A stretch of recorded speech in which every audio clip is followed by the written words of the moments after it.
Bonjour à tous les passionnés de cinéma, je suis enchantée de vous retrouver sur ma chaîne CinéVibe, où je partage avec vous les dernières actualités sur les films à venir et ceux déjà sortis. Pensez à vous abonner pour ne rien manquer des nombreux contenus captivants à venir. C'est Bonjour parti! à tous, et bienvenue sur ma chaîne. Aujourd'hui, je vais vous parler d'un sujet qui nous touche tous d'une manière ou d'une autre, tous les morts. Dans cette vidéo, nous allons explorer les différentes façons dont la mort est perçue à travers les cultures, les rituels qui l'entourent. Et comment elle influence notre vie quotidienne.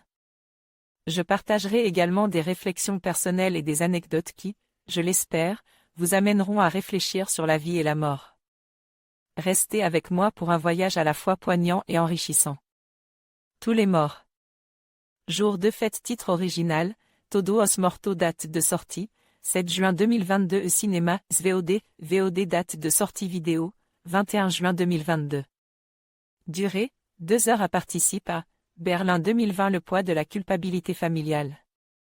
Dans une grande demeure de Sao Paulo, deux sœurs essaient de prendre soin de leur mère, Agi, dont la gouvernante vient de décéder.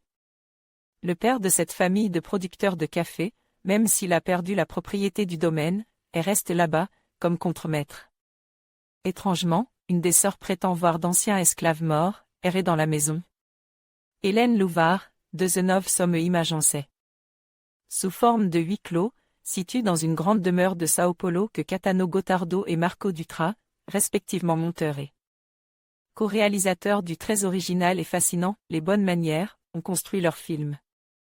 Chapitre en 4 parties, entre fin 1899 et début 1900, correspondant à la fête nationale, le jour des morts, Noël et le carnaval.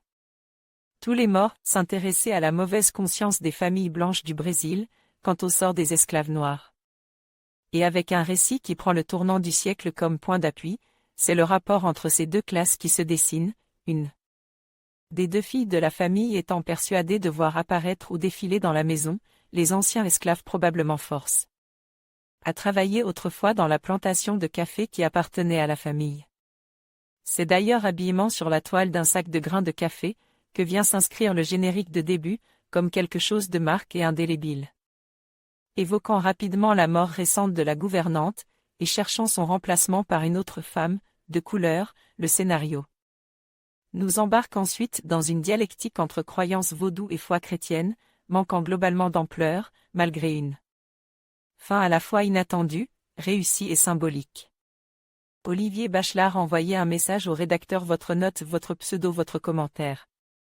En conclusion, tous les morts nous rappellent l'importance de la mémoire et du respect envers ceux qui nous ont quittés. Chaque vie, chaque histoire mérite d'être honorée et préservée. En réfléchissant à notre rapport avec la mort, nous pouvons mieux apprécier la vie et les liens qui nous unissent. Continuons à célébrer la mémoire de nos proches et à apprendre des leçons qu'ils nous ont laissées. Merci de nous avoir rejoints dans cette exploration.